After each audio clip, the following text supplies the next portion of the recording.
આટલા સ્વસ્થ વ્યક્તિ જેટકો કંપનીની દાદાગીરીથી કંટાળી ત્રાસી જઈ અને એટલા ચિંતામાં આવી ગયા કે એમને એક હાર્ટ એટેક આવી ગયો, એમનું મૃત્યુ થયું.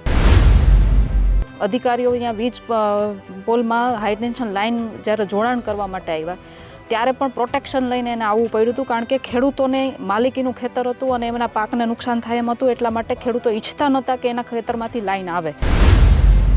ભાજપની સરકાર અને કંપનીના માણસો આ ત્રણેય લોકોએ મિલીભગત કરી ગેંગ બનાવી અને ગુજરાતના લગભગ 800 જેટલા ગામડાના ખેતરોને ચૂથી નાખવાનું કામ કર્યું છે. કે જ્યારે ખેડૂતો બધી સાઈડથી ખેડૂતોને જ કેમ માર પાડવામાં આવે છે? તો ખેડૂતને પોતાનો હક આપીને લાવો ને લાઇટો. ખેડૂતનું ખેતર બરબાદ કરીને ચૂથીને લાઇટ આપવાનું દુનિયાના કોઈ દેશમાં ન હોય. કે માપે ઉદ્યોગપતિઓની યારે તમે મિત્રતા રાખો છો, વાત બરાબર છે, પણ માપે રાખો તો સારી વાત છે. કલેક્ટરના ઘરે લાઇટ આવે છે તો કલેક્ટરના અગાસી ઉપર મૂકી દો થાંભલો જેટકોનો મોટો. જેતપુરના જેપુર ગામમાં જેટકો કંપની દ્વારા ખેડૂતની મંજૂરી કે વળતર આપ્યા વિના જ બળજબરીથી વીજ પોલનું કામગીરી શરૂ કરી દેવામાં આવી હતી. ખેતરમાં ઊભા પાક વચ્ચે થતી આ દાદાગીરી જોઈને ખેડૂત ભગવાનજીભાઈ રૂપાપરાને ઊંડો આઘાત લાગ્યો હતો અને હાર્ટ એટેક આવતા તેનું નિધન થયું હતું. આ દુઃખદ ઘટનાને પગલે વિસાવદરના ધારાસભ્ય ગોપાલ ઇટાલિયા શોકગ્રસ્ત પરિવારની મુલાકાતે પહોંચ્યા હતા. તેમણે સરકાર અને કંપની પર આકરા પ્રહાર કર્યા હતા. જણાવ્યું હતું કે વળતર આપ્યા વિના ખેડૂત પર ત્રાસ ગુજારવામાં આવી રહ્યો છે. આ ઘટનાને લઈને ખેડૂતમાં ભારે રોષ જોવા મળી રહ્યો છે. આવો સાંભળીએ ગોપાલ ઇટાલિયાએ શું કહ્યું. જેતપુરના જેપુર ગામમાં જેટકો કંપનીની દાદાગીરીનો ભોગ બન્યા ખેડૂત. વીજ પોલ નાખવા મુદ્દે આઘાત લાગતા હાર્ટ એટેકથી મૃત્યુ. વળતર આપ્યા વિના બળજબરીથી કામગીરી કરાતા ખેડૂતનું નિધન. પરિવારમાં શોકનું મોજું. આપના ધારાસભ્ય ગોપાલ ઇટાલિયાએ મુલાકાત લઈ સરકાર પર કર્યા આકરા પ્રહાર. જેતપુર તાલુકાના જેપુર ગામમાં જેટકો કંપનીએ જબરજસ્તીથી દાદાગીરીથી વીજળીની લાઈનો નાખવાનું કામ ચાલુ કર્યું અને આ ગામના જેપુર ગામના ખેડૂત શ્રી ભગવાનજીભાઈ રૂપાપરા એમના ખેતરની અંદરથી તાર કાઢવાનું ચાલુ કર્યું.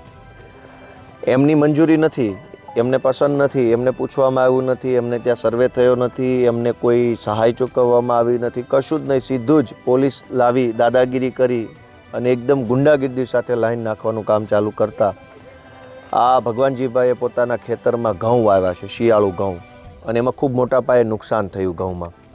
અને ભગવાનજીભાઈને ખૂબ આઘાત લાગ્યો, દુઃખ લાગ્યું, ચિંતા થઈ અને એકદમ તંદુરસ્ત વ્યક્તિ સાંજના 8 વાગ્યા સુધી તો ઘર પરિવાર સાથે ખુશીથી બેઠા હતા અને બીજા દિવસે સવારે ઉઠી શક્યા નહીં અને ઊંઘમાં જ હાર્ટ એટેક આવી ગયો. આટલા સ્વસ્થ વ્યક્તિ જેટકો કંપનીની દાદાગીરીથી કંટાળી ત્રાસી જઈ અને એટલા ચિંતામાં આવી ગયા કે એમને એક હાર્ટ એટેક આવી ગયો, એમનું મૃત્યુ થયું. આ ખોટ કોણ ભરશે? પરિવારના એક વડીલનું મૃત્યુ થઈ ગયું, એ ખોટ ભરશે કોણ? સરકાર ભરશે કે તાર નાખવાવાળી કંપની ભરશે? ગુજરાતમાં ભાજપની સરકારે ખુલ્લેઆમ દાદાગીરી અને ગુંડાગીરી ચાલુ કરી છે અને આ ગુંડાગીરી એવી છે કે ગમે ત્યારે ગમે ત્યાંથી ગમે તે લાઈનો નીકળે છે. કોઈ પૂછવાવાળું, કોઈ રોકવાવાળું, કોઈ કાયદો નિયમ કશું જ નથી. સરકારી માણસો, ભાજપની સરકાર અને કંપનીના માણસો આ ત્રણેય લોકોએ મિલીભગત કરી ગેંગ બનાવી અને ગુજરાતના લગભગ 800 જેટલા ગામડાના ખેતરોને ચૂથી નાખવાનું કામ કર્યું છે. કચ્છના અનેક ગામડાઓ, મોરબી જિલ્લાના અનેક ગામડાઓ, આ રાજકોટ જિલ્લાના અનેક ગામડાઓ અને પાટણ તેમજ મહેસાણા જિલ્લાના ગામડાઓ, આટલા ગામડાઓની અંદર બેફામપણે વીજળીની લાઈનો કાઢવામાં આવી રહી છે અને મન ફાવે ત્યાં થાંભલો નાખવાનો. એવું પણ નથી. ઘણી વખત ખેડૂતો સહકાર આપતા હોય છે, એવું કહેતા હોય છે કે શેઢે નાખો, તો દાદાગીરી કરીને શેઢે નાખવાના બદલે ખેતરની વચ્ચોવચ્ચ થાંભલો નાખશું એવી દાદાગીરી થાય છે. અને આ થાંભલો નાખવાથી ખેડૂતોને કાયમ માટેનું આજીવન નુકસાન થાય છે. એક ખેડૂતના 10 વીઘાના ખેતરમાં જો સરકારી થાંભલો આવે કે કંપનીનો પ્રાઇવેટ થાંભલો આવે તો એ ખેતરની જમીનની કિંમત ઘટી જાય છે. એ જમીનની પછી માર્કેટ વેલ્યુ ઓછી થઈ જાય કેમ કે એમાં થાંભલો છે. એ જમીન ભવિષ્યમાં એને નથી કરાવી શકાતી, એટલે એ પણ પ્રકારનું નુકસાન થાય છે. બીજું કે એ જમીનમાં ભાઈઓ ભાગ પાડવાના થાય ત્યારે એ જમીનમાં ભાઈઓ ભાગમાં પણ લોચો પડે કેમ કે થાંભલાવાળી જમીન કોના હિસ્સામાં જશે એ વાતને લઈને તકરાર ઊભી થાય. આમ ખાલી માત્ર એક થાંભલો નાખવાથી ખેડૂતને આજીવન નુકસાન થઈ રહ્યું છે. છતાંય કોઈ સરકાર સાંભળવાવાળી નથી. આજે આ ભગવાનજીભાઈનો ભોગ લેવાયો છે, હજુ આંખ ખુલે તો સારી બાબત છે એવી વિનંતી કરીએ છીએ અમે તો. ભાવ આપવાની વાત જ નથી. ખેડૂતને જંત્રી પ્રમાણે ભાવ આપો, વળતર આપો, એ વાત તો વાહિયાત વાત છે. પ્રાઇવેટ કંપનીનો થાંભલો મારા ખેતરમાં નાખે તો મારું ખેતર છે એને વેચાતું લઈ લેવું પડે. જેટલો થાંભલો નાખવો છે એટલી જગ્યા વેચાતી લઈ લો, તમારા નામનો દસ્તાવેજ કરાવો, મને જે ભાવે પોસાય એ ભાવે હું વેચીશ ને તમને જે ભાવે પોસાય એ ભાવે તમે ખરીદો ને લઈ લો ને પછી દિવાલ લગાવી દો. પ્રાઇવેટ કંપનીનો થાંભલો ખેડૂતના ખેતરમાં શું કામ? અને સરકારી માણસોની હોશિયારી પણ ઓછી નથી. અનેક જિલ્લામાં કલેક્ટરો અને એડિશનલ કલેક્ટરો છે એ ખેડૂતોને એવી વાહિયાત વાતો કરે છે, હોશિયારીઓ મારે છે કે તમારા ઘરે લાઇટ ક્યાંથી આવે છે. જ્યારે કોઈ ખેડૂત વિરોધ કરે છે પોતાના ખેતરમાં થાંભલા બાબતે તો કલેક્ટરો એવું કહે છે કે તમારા ઘરે લાઇટ ક્યાંથી આવે છે, એ પણ કોઈના ખેતરમાંથી આવતી છે. હવે કલેક્ટરોને તો મારે એટલી વિનંતી કરવાની મર્યાદામાં રહ્યો ભાઈ, તમારા અગાસી પર થાંભલા નખાઈ દો. લાઇટો જ લેવી છે અને લાઇટો જ આપવી છે તો ખેડૂતને પોતાનો હક આપીને લાવો ને લાઇટો. ખેડૂતનું ખેતર બરબાદ કરીને ચૂથીને લાઇટ આપવાનું દુનિયાના કોઈ દેશમાં ન હોય. કલેક્ટરના ઘરે લાઇટ આવે છે તો કલેક્ટરના અગાસી ઉપર મૂકી દો થાંભલો જેટકોનો મોટો. તમારા ફેક્ટરીઓ ઉપર, તમારા મકાનો ઉપર, તમારી જમીનો ઉપર ક્યારેય થાંભલા નથી આવતા. ગરીબ ખેડૂતના ખેતરોમાં હંમેશા થાંભલા નાખી દેવામાં આવે છે. બીજું કે સરકારી જમીનો ઉપર થાંભલા કેમ નથી નાખતા? ગુજરાતના તમામ ગામડાઓમાં સરકારી ગૌચરની જમીનો ઉપલબ્ધ છે. કદાચ ભાજપના માણસોએ દબાણ કર્યું હોય એવું બને તો થાંભલા જ નાખવા છે તો સરકારી જમીનોમાં નાખો, જેટલા નાખવા એટલા. સરકારી જમીનોમાં થાંભલા નાખવાના બદલે ખેડૂતોના જમીનમાં થાંભલા નાખવાના. ઉપરથી પાછા કલેક્ટરો, ભાજપના માણસો અને કંપનીના માણસો પોલીસ સાથે મળી ખેડૂતને દબાવે છે. આ દાદાગીરી જે છે એ બિલકુલ વ્યાજબી નથી. આમ આદમી પાર્ટી આ દાદાગીરી સામે લડી રહી છે અને ખેડૂતોને વિનંતી છે કે બધા ખેડૂતો ભેગા મળીને આનો વિરોધ કરે. જ્યાં થાંભલો નાખવા આવે ત્યાં આખું ગામ ભેગું થઈ જવું જોઈએ. તમામ ખેડૂતોએ એકજૂટ થઈ જવું જોઈએ. તમામ જ્ઞાતિ એકજૂટ થઈને આનો વિરોધ કરવો જોઈએ કે પૂરેપૂરા પૈસા ચૂકવ્યા વગર થાંભલો છોડી દો, એક ખીલી પણ ખેતરમાં મારવાની નહીં. જેતપુર તાલુકાના જેપુર ગામમાં જેટકો કંપની દ્વારા ખેડૂતોની સંમતિ વિના અને યોગ્ય વળતર આપ્યા વગર વીજ પોલ નાખવાની કામગીરી દરમિયાન એક આઘાતજનક ઘટના સામે આવી છે. ખેતરમાં બળજબરીથી થતી કામગીરી જોઈને આઘાત લાગતા ખેડૂત ભગવાનજીભાઈ રૂપાપરાનું હાર્ટ એટેકથી કરુણ મોત નીપજ્યું છે. આ ઘટનાને પગલે સમગ્ર પંથકના ખેડૂતોમાં રોષ ફાટી નીકળ્યો છે. બળજબરીથી કામગીરી કરતા ખેડૂત હબક ખાઈ ગયા. જેતપુર ગામના ખેડૂત ભગવાનજીભાઈના ખેતરમાં શિયાળુ ઘઉંનો પાક ઊભો હતો. તે દરમિયાન જેટકો કંપની દ્વારા પોલીસ પ્રોટેક્શન સાથે કોઈપણ પૂર્વ મંજૂરી કે વળતર આપ્યા વગર વીજ લાઇન અને પોલ નાખવાની કામગીરી શરૂ કરવામાં આવી હતી. સૌથી પહેલાં તો જે ખેડૂતની અત્યારે એમનું મોત થયું છે, એમની ભગવાન એમના આત્માને શાંતિ આપે એવી હું ભગવાનને પ્રાર્થના કરું છું. 2 દિવસ પહેલાં અમને અહીંયાથી ફોન આવ્યો હતો. અમે લોકો અહીંયા આવ્યા હતા અને મેટર એવી હતી કે જે ખેતરની અંદર વીજ પોલ જે આવે છે એના હાઈ ટેન્શન લાઇનની મેટર હતી અને એ એના ખેતરમાંથી કોઈ પણ જાતના સર્વે કરવામાં આવ્યો હતો, પણ એ સમયે જે ખેડૂત જેની માલિકીનું ખેતર છે એમને બોલાવવામાં પણ નહોતા આવ્યા. અને કહેવાય ને કે જ્યારે અધિકારીઓ અહીંયા વીજ પોલમાં હાઈ ટેન્શન લાઇન જ્યારે જોડાણ કરવા માટે આવ્યા ત્યારે પણ પ્રોટેક્શન લઈને એને આવવું પડ્યું હતું, કારણ કે ખેડૂતોને માલિકીનું ખેતર હતું અને એમના પાકને નુકસાન થાય એમ હતું. એટલા માટે ખેડૂતો ઈચ્છતા નહોતા કે એના ખેતરમાંથી લાઈન આવે, કારણ કે આખી જિંદગીનું એને એ કહેવાય ને કે એના ખેતરને નુકસાની છે.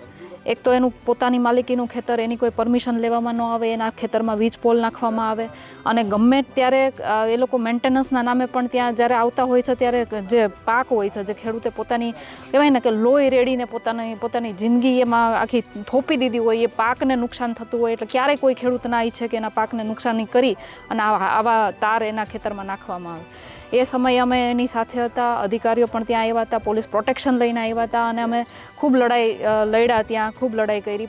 પરંતુ જે શુક્લા સાહેબ છે, જે એમનો ફોન આવ્યો ભાઈને અને એને એમ કીધું કે ભાઈ તમને યોગ્ય વળતર આપવામાં આવશે અને પછી અમે લોકો ત્યાંથી નીકળી ગયા. એના પછી એ ભાઈ રાતના સમયે ખૂબ ટેન્શનમાં હોવાના લીધે એને એટેક આવી ગયો અને આજ અમને ખબર પડી એટલે અમે એના ઘર પરિવારની મુલાકાતે આવ્યા છીએ.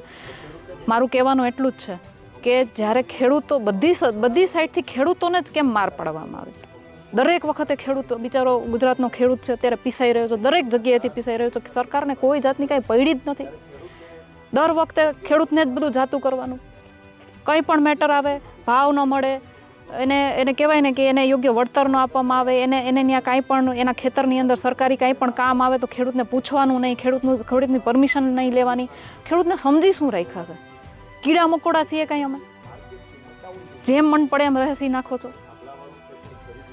મારી ખેડૂતના કિસાનોને પણ, આખા ગુજરાતના ખેડૂતોને મારી વિનંતી છે કે બધા એક થાવ. તમે માયગા વગર માય નથી પીરસતી. અને જ્યારે એક બે ખેડૂતના ખેતરની વાત હોય ને ત્યારે બિચારા એકલા લડતા હોય છે, પરંતુ આ જ્યારે તમારા ખેતરમાં પહોંચશે ને ત્યારે તમારી ભેગું કોઈ નહીં ઊભું રહે. એવું વિચારી અને તમે બધા એક થાવ. બધાને એક થવાની જરૂર છે, જાગૃત થવાની જરૂર છે. મને એવું થાય છે ઘણી વખત કે ભાઈ આપણી માલિકીની પ્રોપર્ટી, આપણી માલિકીનું ખેતર, આપણે એમાં દિવસ રાત આપણા બાપ દાદાની પેઢીઓએ બધા એની કહેવાય ને એની જિંદગી કાઢી નાખી, અને આપણા ખેતરમાં કાંઈ કરવા માટે આપણી પરમિશન નહીં લેવાની. આ તો કે હદની તાનાશાહી છે. અને સરકારને પણ કહેવા માગું છું કે માપે ઉદ્યોગપતિઓની આરે તમે મિત્રતા રાખો છો, વાત બરાબર છે, પણ માપે રાખો તો સારી વાત છે. કારણ કે હવે તો એક કહેવાય ને નાનામાં નાના ગરીબ ખેડૂતોને તમે આ રીતે રહેસી નાખો છો, જે જગતનો તાત છે, જેના લીધે આખી દુનિયા ચાલે છે, તમે એ લોકોને આ રીતે રહેસી નાખો છો.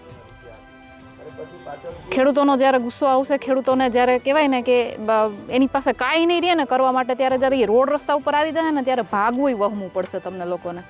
વર્ષોની મહેનતથી ઉછરેલા પાકને નુકસાન થતું જોઈ અને કંપનીના અધિકારીઓની જોહુકુમી સામે લાચાર બનેલા ખેડૂત ભગવાનજીભાઈને રાત્રિના સમયે છાતીમાં દુખાવો પડ્યો હતો. હોસ્પિટલ પહોંચે તે પહેલાં જ તેમનું નિધન થયું હતું. આ ઘટનાની જાણ થતાં જ વિસાવદર વિધાનસભાના આમ આદમી પાર્ટીના ધારાસભ્ય ગોપાલભાઈ ઇટાલિયા મૃતક ખેડૂતના ઘરે સાંત્વના આપવા દોડી આવ્યા હતા. તેમણે પરિવારની મુલાકાત લીધા બાદ મીડિયા સાથેની વાતચીતમાં જણાવ્યું હતું કે ગુજરાતમાં ભાજપ સરકાર અને ખાનગી કંપનીઓ મિલીભગત કરીને ખેડૂતો પર અત્યાચાર ગુજારી રહી છે. ખેડૂતોની પોતાની માલિકીની જમીનમાં તેની મરજી વગર કામગીરી કરવી એ ગુંડાગીરી છે. યોગ્ય વળતરના નામે ખેડૂતોને છેતરવામાં આવે છે. તેમણે વધુમાં ઉમેર્યું હતું કે ભગવાનજીભાઈ એક સ્વસ્થ વ્યક્તિ હતા, પરંતુ જેટકોની દાદાગીરીથી તેમને જે માનસિક આઘાત લાગ્યો તે તેમનું મૃત્યુનું કારણ બન્યું છે. આ માટે જવાબદાર અધિકારીઓ સામે કડક પગલાં લેવાવા જોઈએ. જયપુર ગામના ખેડૂતોમાં આ મામલે ભારે રોષ જોવા મળી રહ્યો છે. ખેડૂતોનું કહેવું છે કે જો સરકાર અને કંપની આ જ રીતે જો હુકમી ચાલુ રાખશે તો આવનારા દિવસોમાં ઉગ્ર આંદોલન કરવામાં આવશે. હાલમાં ભગવાનજીભાઈના નિધનથી પરિવાર નોંધારો બન્યો છે અને ગામમાં ગમગીની છવાઈ છે.